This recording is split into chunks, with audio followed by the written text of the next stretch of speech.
In this particular lesson, I am going to discuss with you partition of land. At the end of the lesson, the student will be able to solve and analyze problems accurately, including the partition of land in the field surveying through the application of their knowledge, most particularly in trigonometry. The subdivision of land is a usual task undertaken by surveyors and engineers in property surveys. When tracts of lands are sold or inherited, it is often necessary to divide it into small parcels or into areas having certain proportions to each other. So for example, yung parents ni Matthew, Mark, tsaka John, merong ipapamana na lupain. So as engineers, your task or your job is to divide the tract of land into a certain proportions. Say for example, ito yung para kay John, para kay Matthew, at saka para kay Mark. So in this lesson, 4 of the most common cases encountered in the subdivision of land will be explained. So these are dividing an area into 2 parts by a line between 2 points, dividing an area by a line running through a given point or through a point in a given direction, to cut off a required area by a line through a given point, and lastly, to cut off a required area by a line running in a given direction. So dito tayo mauna sa case 1, or the dividing an area into 2 parts by a line between 2 points. Say for example, given the following data of a tract of land, determine the area of each of the 2 parts of a line running from C to A. So our goal here is to determine the area of each of the 2 parts of a line running from C to A. So ang goal natin, hanapin natin yung area 1 tsaka C area 2. So first step, we have to solve for the total area of the closed traverse. Kunin muna natin yung total area ng closed traverse.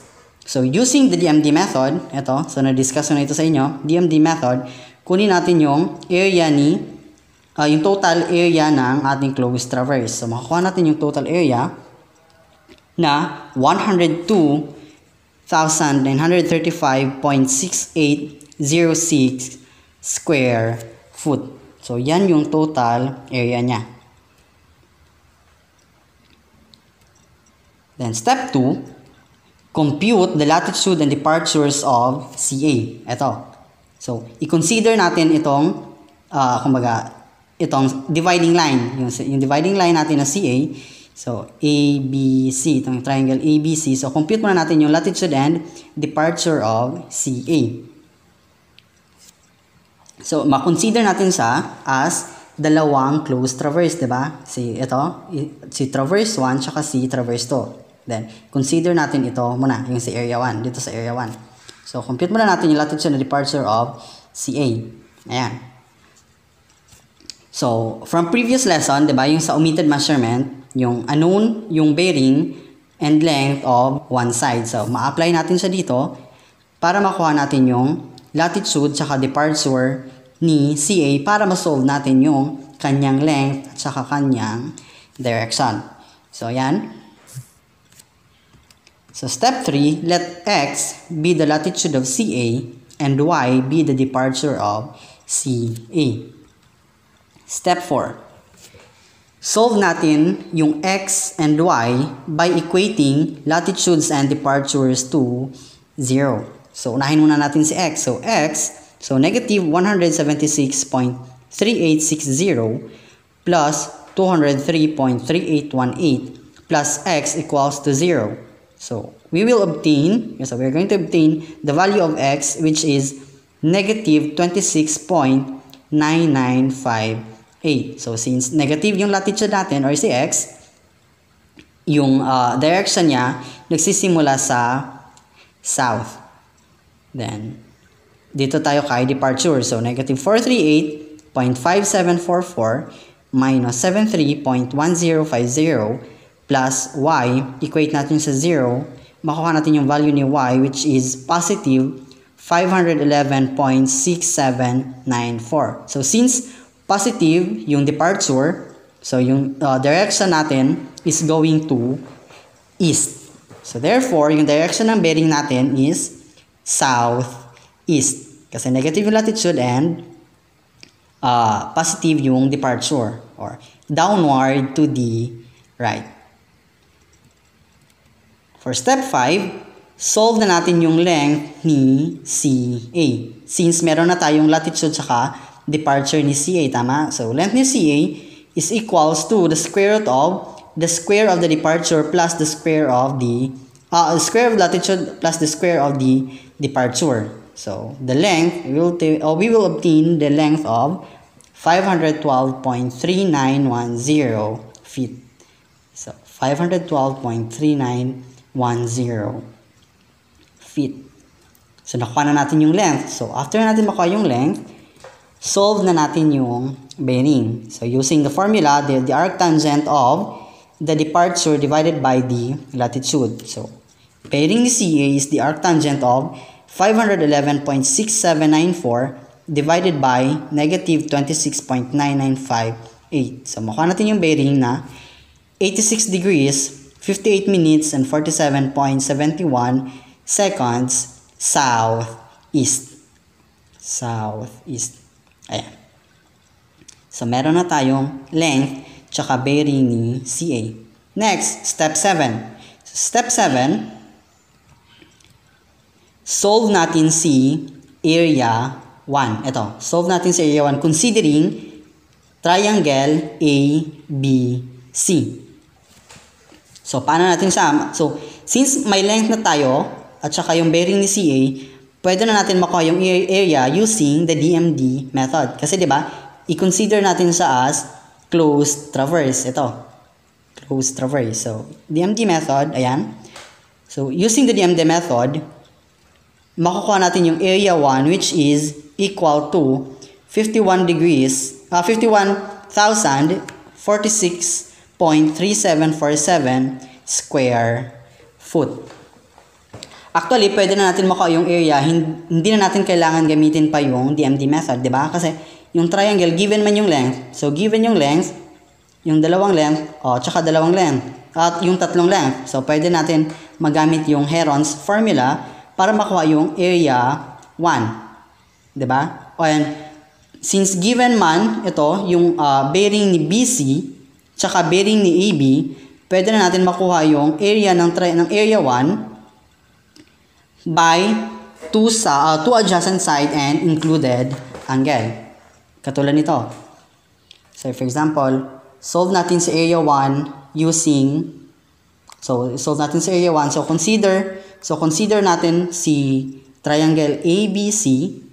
Diba? So, consider natin si triangle ABC. So, if this is 68 degrees, 5 minutes, and 27.52 seconds, this should be also 68 degrees, 5 minutes, and 27.52 seconds. Tama? So, pag i-add mo yung dalawa, yung included angle is equal to 87 degrees, 51 minutes, and 42.5 seconds. So, next, may dalawang adjacent sides na tayo. So, given na yung length ng dalawang adjacent sides, tsaka included angle, pwede natin masolve yung area. So, using adjacent sides with included angle, area 1 is equals to 1/2 of AB times the sine of the included angle, or equal to 1/2 times 472.7151 times 216.1215 times the sine of 87 degrees, 51 minutes, and 42.5 seconds. So, area 1 is equal to 51,046.38 square foot. Or pwede din natin makuha yung area 1 using Heron's formula. So, using Heron's formula, diba, area 1 is equal to the square root of S times S minus A, S minus B, times S minus C. Where A, ito yung A natin, 472.7115 151, ito si B, tsaka ito si C. So, then S, paano makuha natin, kunin muna natin si S. So, S is equals to 1/2 of A plus B plus C, or 1/2 is equals to 472.7151 plus 216.1215 plus 512.3910. So, yung value ni S equals to 600.6138. So, since may value na tayo ni S, substitute dito sa formula, makuha natin yung area 1 which is equal to 51,046.38. So, pareha lang. Kahit anong method ang gagamitin mo. However, dito, ginamitan ko siya ng DMD method. Ito, pareha lang sila, diba? 51,046.3747 lang. Yun nandito. So, bakit ko ginamitan ng DMD method dito? So, bakit? Kasi, what if pala hindi ito triangle? Diba? What if 5 side yung nandito? Diba? So, pag 5 side na, pwede ka rin gumamit ng triangle. However, medyo mahihirapan ka na. So, ang ginawa ko dito, ginamitan ko siya ng DMD method para isahan lang. In case na 5 side ito, so, automatic, makuha mo pa rin yung area. Makuha pa natin yung area. And, syempre, makuha din natin yung length tsaka bearing ni C. So, area 1 is equals to 51,046.3747 square foot. So, since meron na tayong area 1, pwede na natin makuha si area 2. Kasi, di ba, meron na tayong total area. So, si area 2, so solving for area 2 is simply the total area minus the area 1 is equal to area 2. Tama? So, area 2 is equal to the total area minus area 1, or 102,935.6806 minus the area 1, which is 51,046.347 square foot. So, area 2 is equal to 51,889.3059 square foot. So, ayan na. So, nakuha na natin yung dalawang area. So, yung area of each of the two parts between the running line CA.